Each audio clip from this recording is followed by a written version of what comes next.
All right, what's up, everybody? It's so good to see all. So thankful all of you with us today. It is a privilege, a joy, and an opportunity to be back with you again on Callings and Careers. This is my co-host, Miss Alliteration herself. I've been working on mine. I've been working on mine. I've been working on mine. Jessica, how are you? It's a science. I'm doing wonderful. I'm doing wonderful. It's a bit of a science. It's a skill. Once you get into the practice of it, it'll just start to flow for you. All that alliteration. Mhm. Yep, yep. It is. It definitely is a science. Yeah. That's for sure. Make no mistake about it. So, to all of you that are listening to us today, we're honored that you're here, and we're thankful that you're here. And want to say welcome again. As I mentioned, this is Callings and Careers, and we're thankful that you are here, and we're thankful that we have this platform. Jessica and I come at least twice a month to have these incredible discussions around how to flourish in the workspace without suffocating your faith. That you do not have to turn your Mhm. faith off to thrive and flourish in the workplace. And so we have Christ centered career coaching conversations. That's a mouthful, but it's an alliteration and we're good. We're getting good. It's a science. Mhm. So, Mhm. the Christ centered career coaching conversations. Seriously, though, our commitment is to help you discover your calling and develop in your career. And so we've been at this now. Think about, Jessica, I got to look and see when our callings and career anniversary is. Do you remember? Ooh, I suppose it was 2020, 2020, 2021. I think maybe we started to lay it out in 2020. I know I moved into my house in 2021 and we were recording at that time. So 3 to 4 years now. Wow, Time has gone by that's quickly. insane. It is. Now I don't know if time is different. If we're on pandemic time, like like dog years. So maybe that's why it feels like it's more like 5 years versus that. I don't know, but I suppose that altered the time. The pandemic altered time. Yeah, I am not a huge dog guy, so even in terms of how to count dog years, like I'm so in the dark on that. I have no idea how to count dog years. So like y'all pray I for think me. it's 7 years. Yeah, I think it's 7 years for every human year. Okay, all right, got it. Mhm, Well, mhm, we've been mhm. at this, and our goal is to add value. We want to add value, and we recognize that everything that we say on here, it can't answer every single aspect that we may Mhm. cover on a particular topic. But we want to whet your appetite. But we also want to make ourselves available to you outside of these calls to enable you to say, who is a resource? What is a platform that I can go to of folks that are credentialed, that are credible, that can be trusted, that understand what it looks like to be a believer but thrive in their career, and that also have enough discernment that we're not just dropping some formula on you and it's like cookie cutter, that it's customized in every context. And while Jessica and I have some crossover in terms of our target audience, we do have some lines of demarcation and delineation. And Jessica's really, Mhm. really passionate about a particular group that has some more alliteration to it. I'm gonna let her talk about it. So go ahead, Jessica. Hey there, I'm Jessica Canty. I am your life and career strategist. I love helping melanin millennial women who want high achieving careers. So, yes, there it is. There's that alliteration. So, I You love threw talking. me off. You said melanin millennial women and not melanin millennial moms.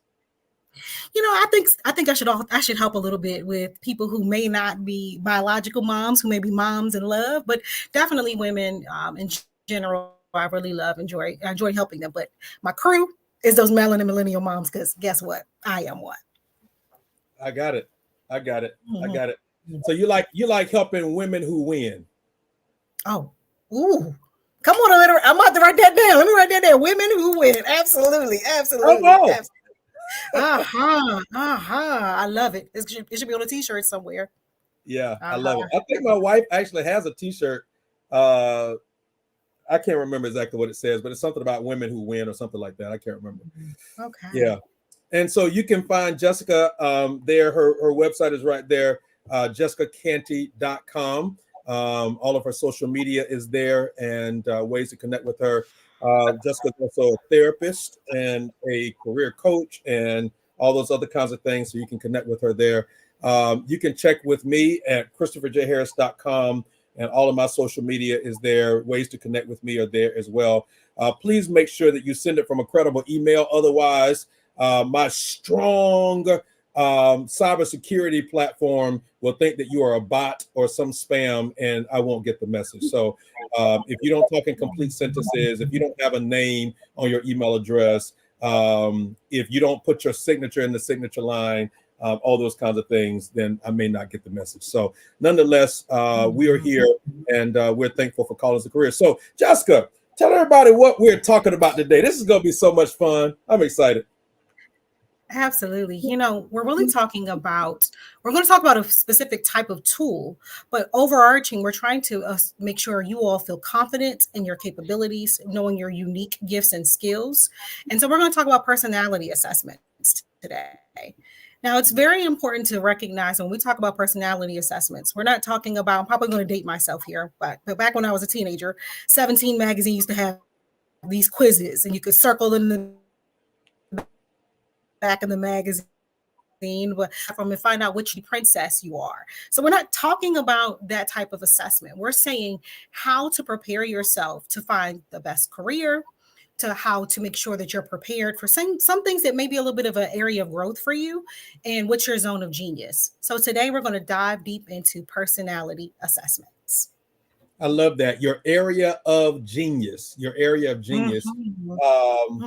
There's actually two books that I read a couple years back. One was done by an African American professor from Harvard called Collective Genius, which was an incredible book. It's kind of thick, but it was very, very good. The other book is by Simon Bailey, and I can't remember the title of the book right now. I have to look that up really fast. But he used to work with with Disney. The title of the book is called Shift Your Brilliance. Shift Your Brilliance. Yeah.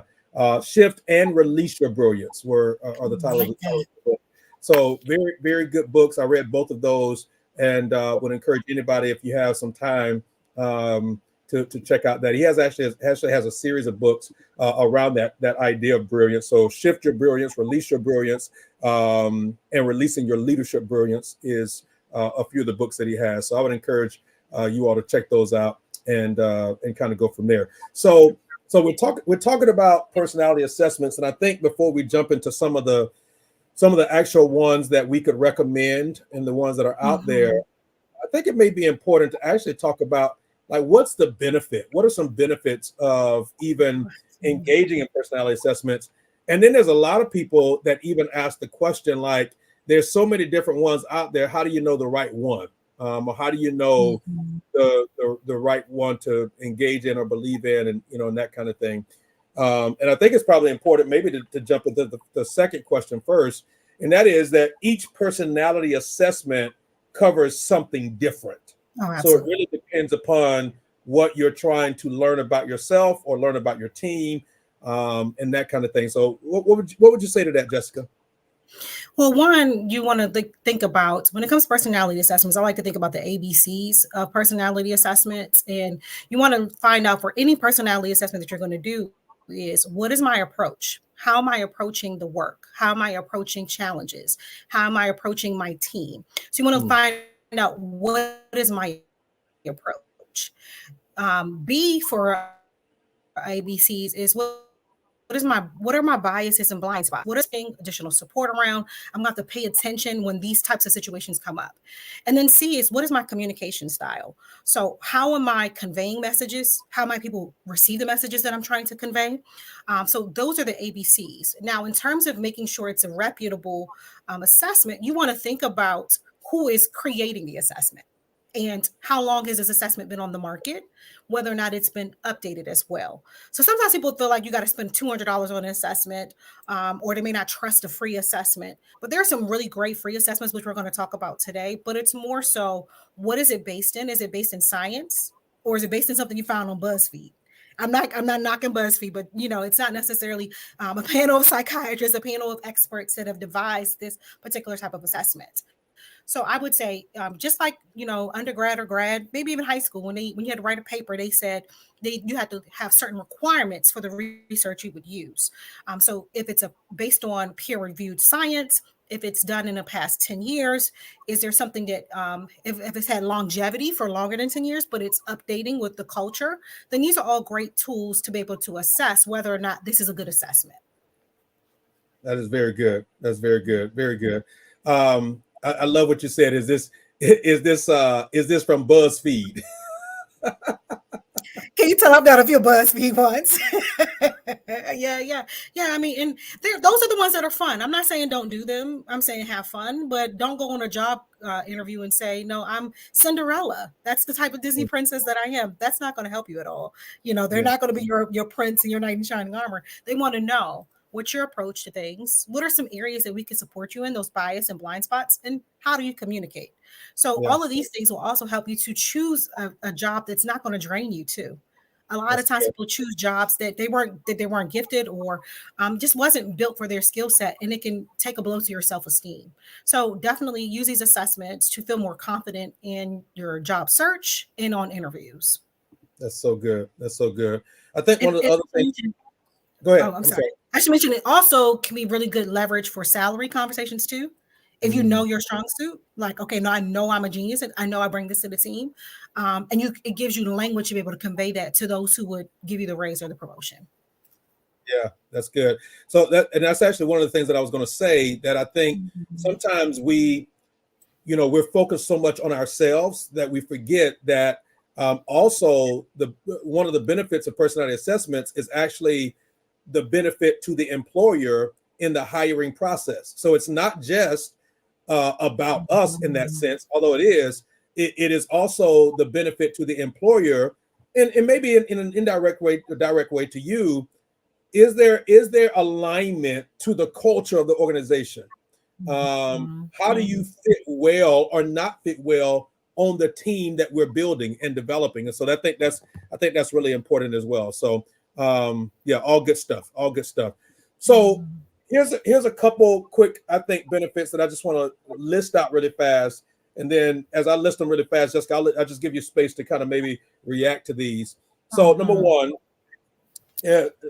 personality assessments cause you to become more self-aware, or as I would like to say, more self-intelligent, right? So you can begin to connect the dots on, really, and this word gets a bad rap, but it's not necessarily a bad word, your idiosyncrasies, your likes, your dislikes, your trends, your patterns, your reactions to things, how you see things. Some of that is unique to you, and some of that is unique to how you're wired.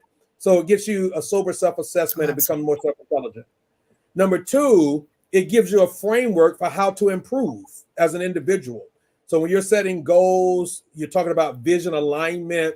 You're talking about what you work on to improve yourself, personal development. When you do a personality assessment, it helps to give you some sort of framework to say, how do I improve in certain areas? So self-improvement, a framework for improvement. Number three, you become more aware of the differences of other people and how you best can interact with them. So I guess we would call that empathy or team building or interpersonal skills, right? So that's really important. Number four, when you find out certain results that you get from certain personality indicators and personality assessments, you actually can find your tribe and observe commonalities amongst the people that are like you, right?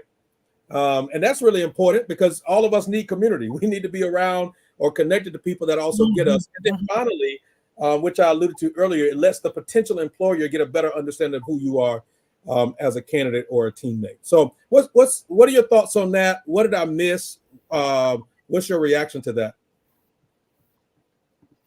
Absolutely. I love all those benefits and they're laid out. And I think it's done in a way where you're not going to feel like you're being judged. judged. And there's not a, it's not like going to the doctor and the doctor's going to tell you your blood pressure is too high.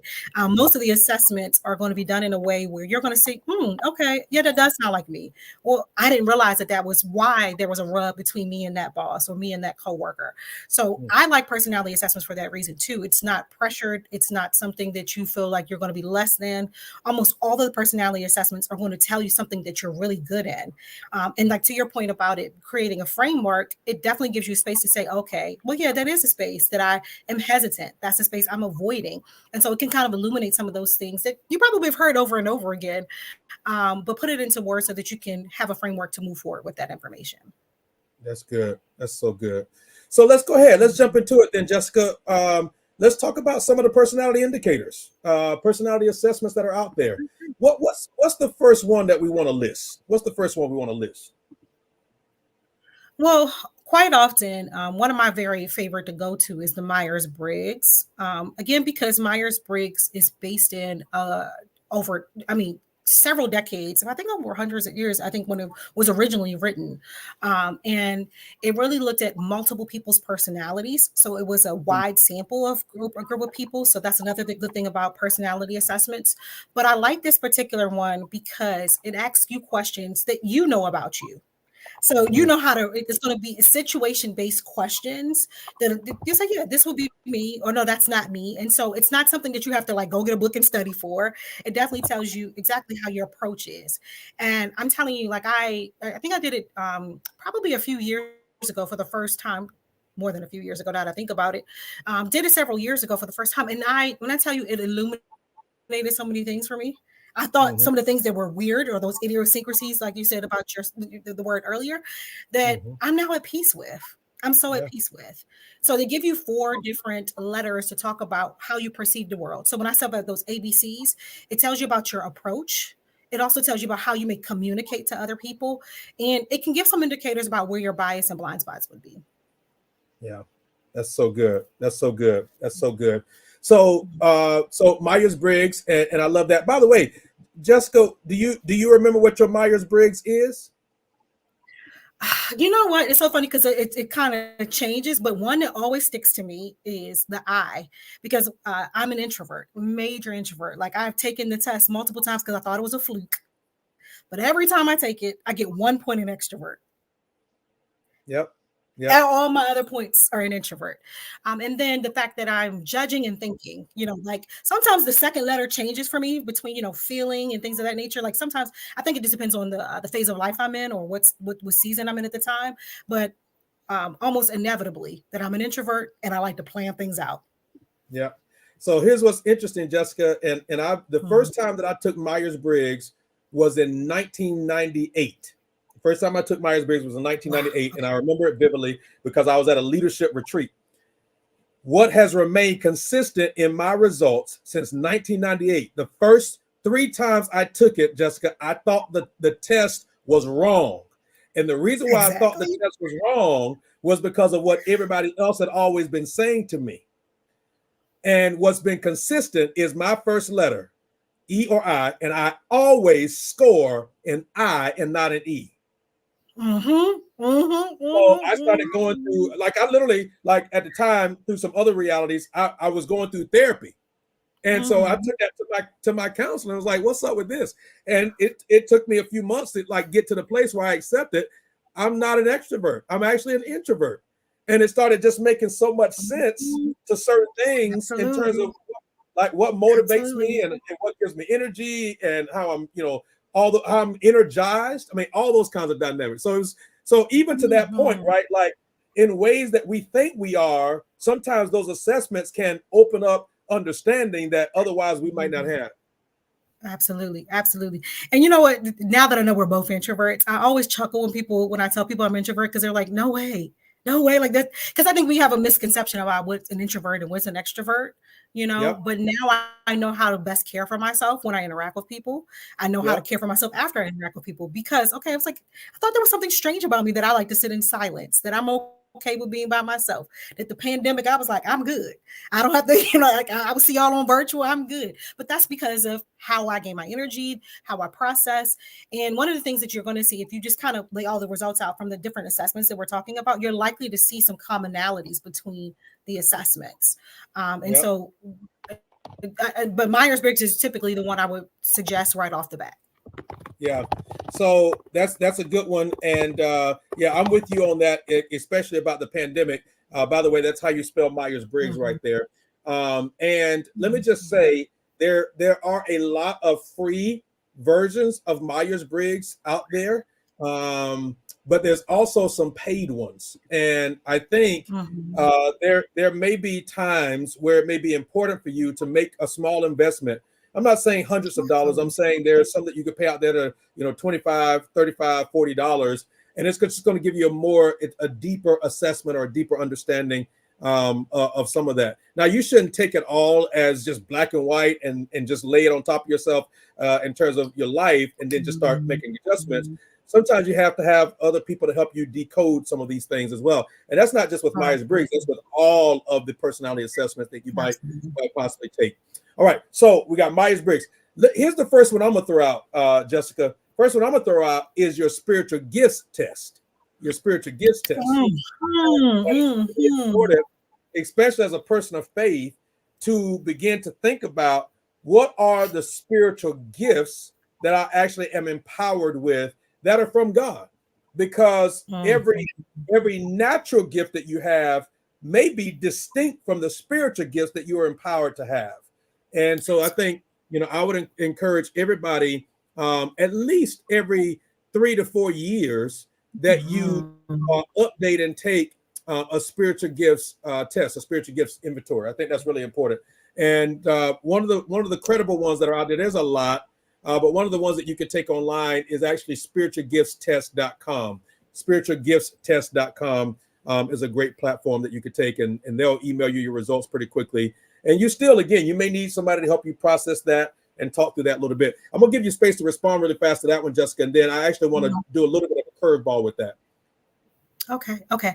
Yeah, I absolutely love that particular assessment. I took it myself. And just sort of connecting knowledge from the Myers-Briggs to the gifts test, it's important that you think about how to get that support after you get the results. So a lot of places they'll give classes on it. So in both of those assessments, I had a class on it. So I had a better understanding of what the results meant. So I took a class and got the Myers-Briggs, which if you really want to, you can definitely make sure you ask your boss to bring that to your work. It'll look like you're innovative.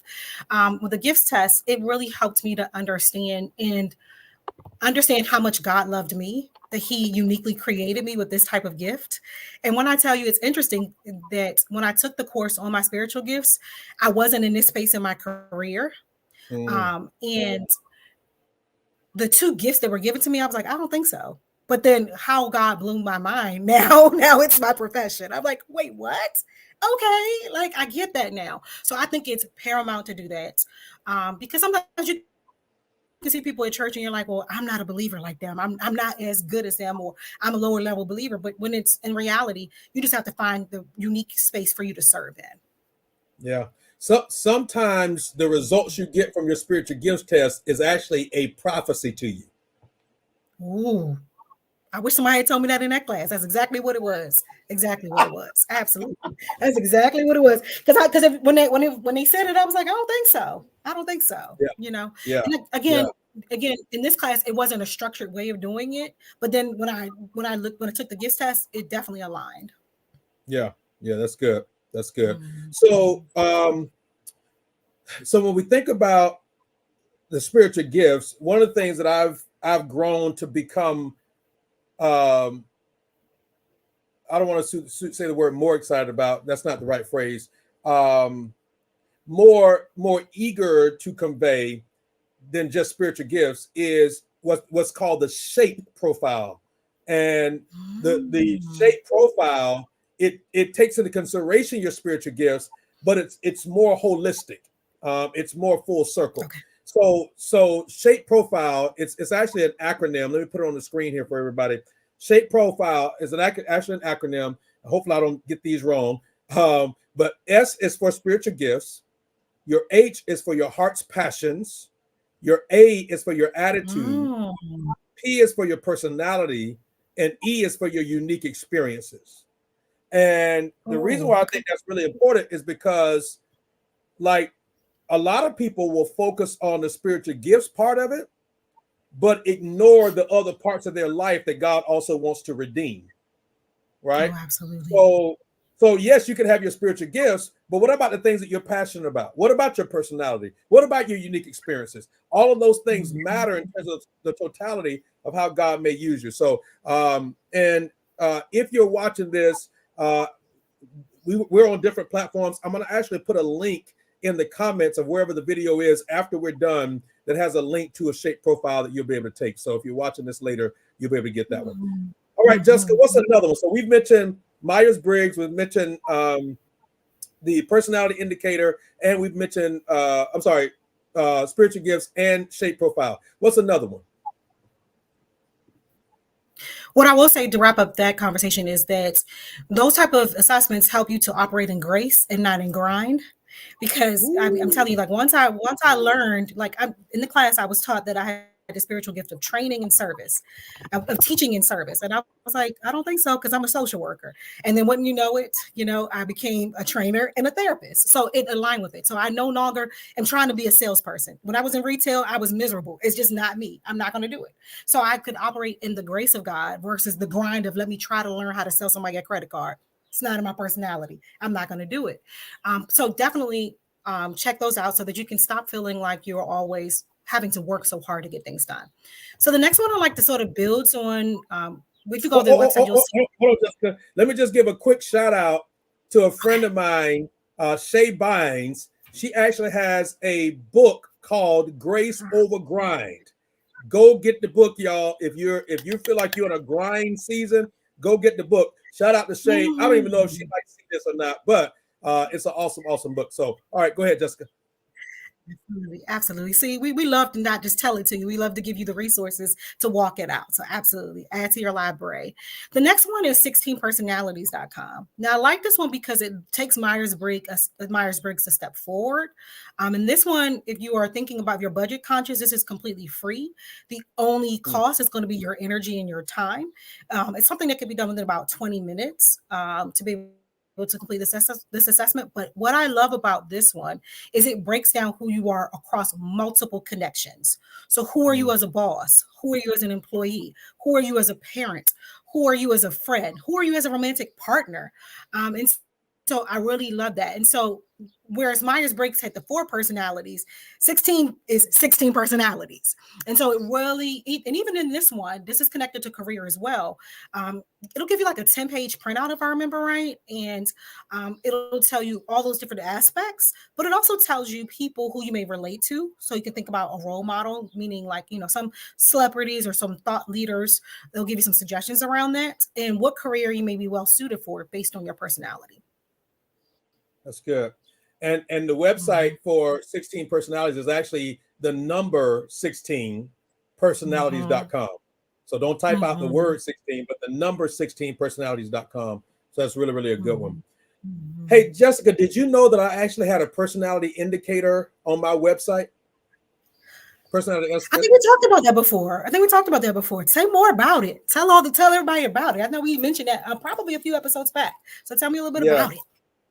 Yeah. So we have, if you go to diversechurchjobs.com, one of the resources that's there is called True Motivate. True Motivate, that was done Mhm. as a partnership actually with Barna Research Group, and I'm one of the only platforms that's not Barna itself that is certified to Mm. partner with True Motivate. And what it does is, whereas a lot of personality indicators indicate how you operate and how you engage with others.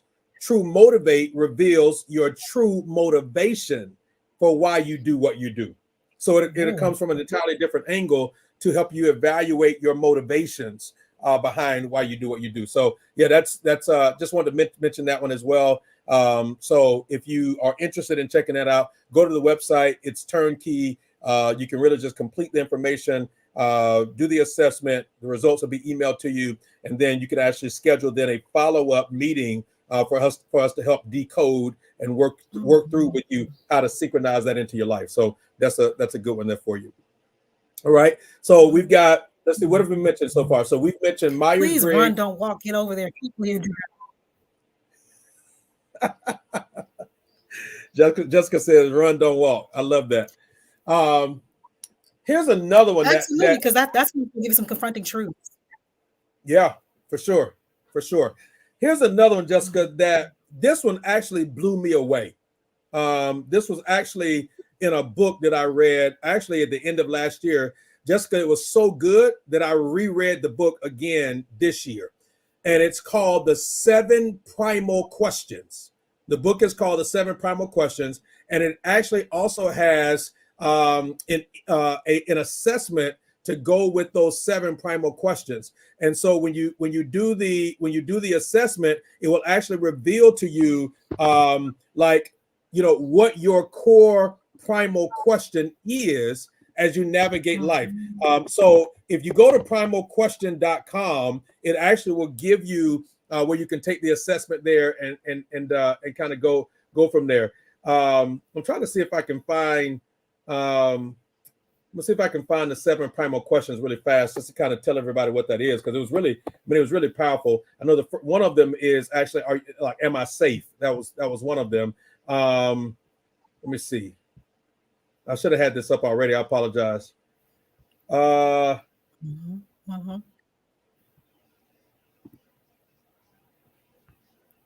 can't find it right now. I can't find the 7 questions right now.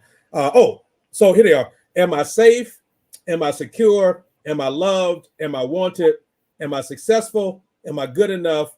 And then, do I have purpose? So based on the assessment, one of those questions is going to be your core primal question that directs how you respond, react, and view everything that you engage in life.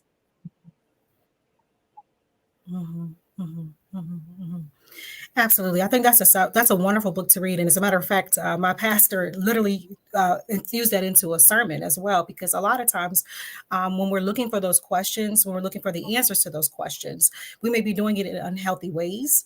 And when you identify what your primal question is, you can start to make wise choices based on it. So you're going to stop picking that same toxic partner. You're going to stop picking that same toxic work environment. You're going to stop, trying to be over here in this group when it just doesn't fit who you are. You're going to understand why you probably argued in the 8th grade with somebody. But the basic theory behind it is that we are all born with inquisitiveness about the world, but based on our experiences, there's this lingering question we have to have answered in the situation for us to feel safe and secure and to thrive in. So I absolutely love that book. Love that. All right, go ahead and give us another one, Jessica. What's the next one you have? So we've done 16 personalities, Myers-Briggs. Oh, here's one, StrengthsFinder. This one is a really good one. And depending on where you work or you want to work, this might be a conversation when you have with your boss about benefits. Do they do personal development or professional development? And this is one that is often infused into professional development, is thinking about how you process information, how you engage with colleagues. And so StrengthsFinder literally has a book. There's probably somebody out there, if you want to, you can ask your company to pay them to come in and do a presentation about it. But one of the wonderful things what I was able to experience with this particular assessment was understanding that there's, to your point about relatedness, there's other people in the world that operate like me. Okay, I get that now. I understand that now. And so StrengthsFinder really, again, helps you to identify exactly how your personality shows up in work, why you're methodical, why your internal processor, external processor, what's your ultimate goal when you're working with people, how you feel appreciated on the job, and how you engage with even management and colleagues. That's so good. Yep. And just so that people don't get confused, StrengthsFinders actually has a long name. So if you're Googling it or looking it up, it's actually Gallup Clifton StrengthsFinders, I think is the formal name for it. So Gallup Clifton StrengthsFinders. And as Jessica mentioned, there's a whole series of books around it. I think I actually might have the 3 or 4 books that come along with StrengthsFinders back there to check out. And then they have coaches, lots of people that are certified in strength finding. assessments and discovery sessions and that kind of thing. So that's really good. So we've given quite a few today. We're actually going to do a part 2 of this conversation in 2 weeks. And between Jessica and I both, I think we've got maybe 6 or 7 more to give to you. So we've got quite a few more. We are not advocating that one assessment that we've provided or that we will provide is better or worse than the other. We're giving you ones out there that we feel like are credible, and you still have to do the work to figure out how to implement them into your life and how to engage and respond accordingly with what you've done. I love what Jessica said earlier too. You mentioned, Jessica, how you the first time you heard a couple of those results on some of those, you're like, that's not me.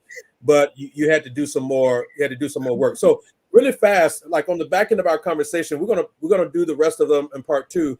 But on the back end of the conversation today, how did you get to the place where you accepted the results that you started getting from your personality assessment?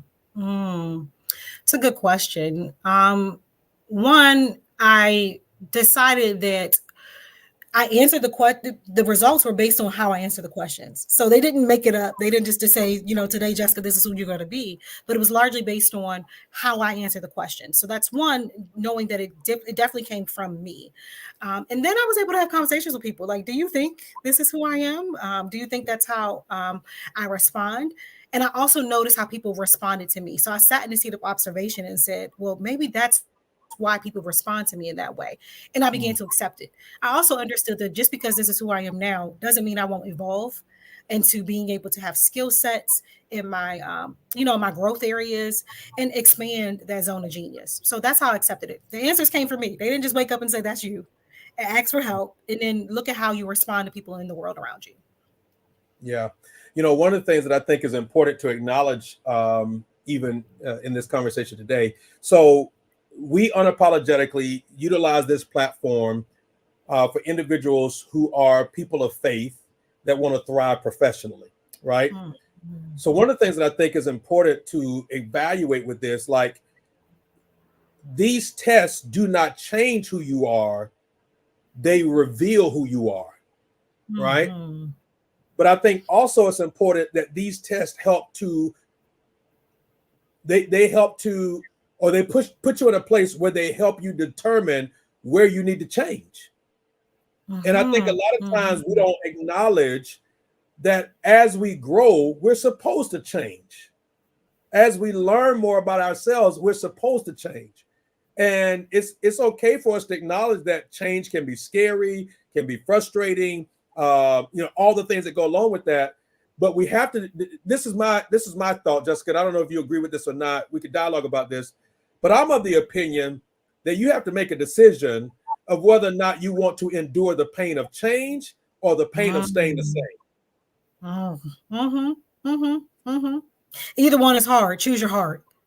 Choose your difficult. Choose your unfamiliar. Either one. Choose your heart. I like that. The issue, though, is the pain of staying the same lasts longer and will have a much more detrimental effect long term. Absolutely. That's the difference between impact and impairment. It's going to impact you when you find out who you are. Oh, but it will impair you if you stay who you are. See, that's why she's my co-host, y'all. She just dropped the mic on y'all. There's a difference between impact and impairment. Didn't I tell y'all she was the queen of alliteration? So I got through grad school. That's how I wrote my notes. I had to give me some alliteration so I could get through grad school, and it just kind of stuck. I love it. Impact versus impairment. That's so good. That's so good.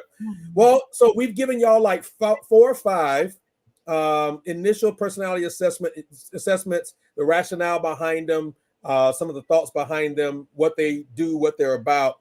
We'll do a part 2 of this conversation in 2 weeks. That's going to help unpack some more personality assessments, where you can find them and all those kinds of things. Again, online, most of the assessments that we provided to you today are free. You can find some very easy websites and or even like if you purchase the book that has these assessments in it, the books, are relatively inexpensive. But then each assessment also has a paid version. And there is nothing wrong in certain seasons of your life to purchase or to obtain the paid version. So Jessica, this has been fun. I think people are going to grow from this and get insight from this and that kind of thing. So, any additional closing thoughts for today? Absolutely. The personality assessments is going to prove that you can do it. You can do it, and it's going to give you a path forward to do it. You can be successful in this. So I'm excited for the results, and make sure you come and check out part 2 because we got some more information for you. Amen. Amen. Well, there it is, ladies and gentlemen. This has been Callings and Careers. We're here multiple times a month to help you flourish in your faith in the workplace. We want you to discover your calling, developing your career. And this is my co-host, Jessica Canty. I'm Christopher Harris, and we'll look forward to seeing y'all the next time right here on Callings and Careers. Thank y'all so very much. Peace.